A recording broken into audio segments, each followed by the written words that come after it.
Out here, in remote parts of Western Australia, you never really know what the ground is hiding. My mates were detecting along an old bush track when they turned up a curious find, a 1947 florin coin. Now, coins like that don't just appear out here in the middle of nowhere. So curiosity got the better of me, and I had to find out why it was here. The 1947 florin is a piece of Australian history, made from 50% silver. It came just after World War II, when the country was still trying to rebuild. Back then, a florin was worth real money, maybe half a day's wage for a working man. So if someone dropped it here, out in the bush, it would have been a real loss.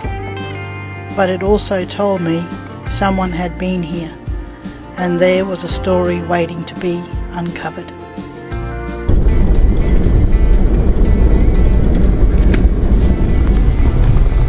Righto, we're just cruising through here, through the countryside, trying to find some old mines. We had a look on our maps, and there's a couple of mines, and we're trying to get ourselves across to them. Let's see how we go.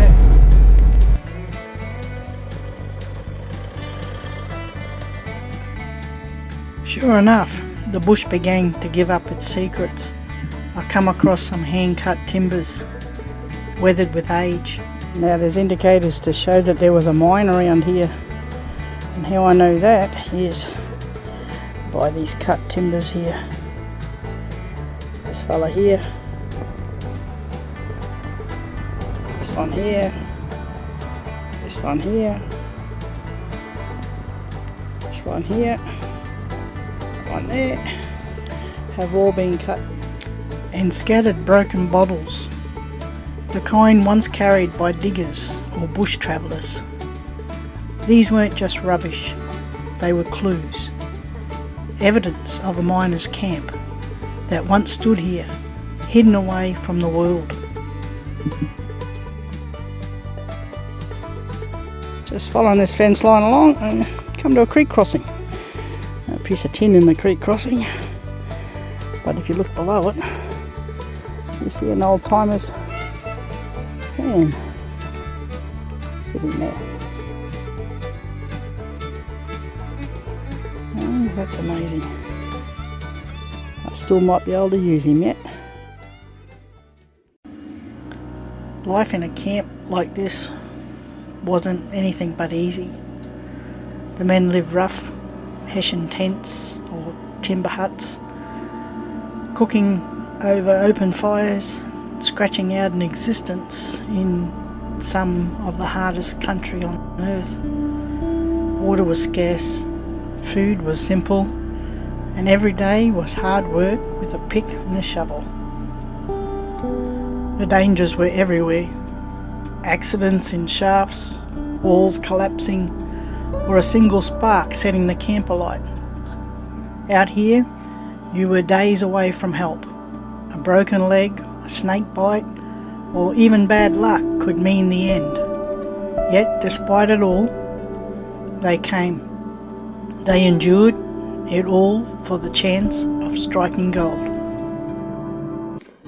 No, there's no railway site anywhere near us, but we certainly find a dog spike. Wonder what the story is with this fella.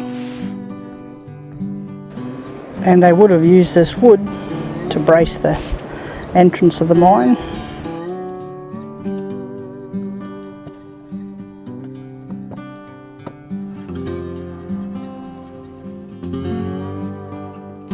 They used anything for buckets, and the old kerosene tin here, you might notice, is the punched holes in the side. It could have been used as a sieve. It's certainly got a punch hole up on the top up here for a handle.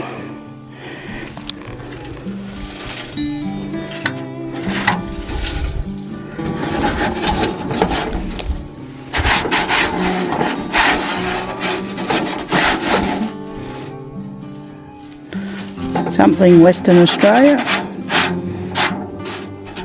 Western Australia.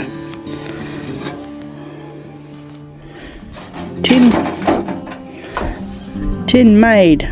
Tin made in Western Australia. Well, there you go. Some sort of bucket. And if we look over here, the rubble of an old chimney.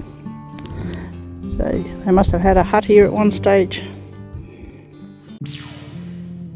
Just making my way up this gorge at the moment. Pretty tough going. A little bit of water in a pool there from the recent rains.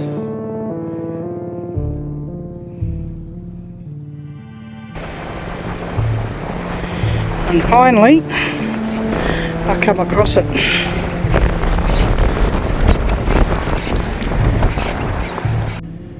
Following the slope of the hillside, all the pieces started to come together.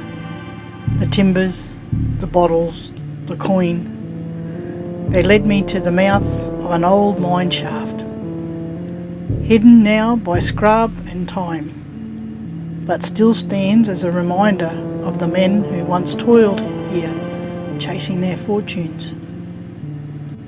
What started as a simple coin on a bush track turned into a window into the past. That 1947 florin wasn't just money, it was a clue. A link to forgotten diggers, their tough camps, and the mines they carved out in Western Australia's gold history. And that's the beauty of detecting.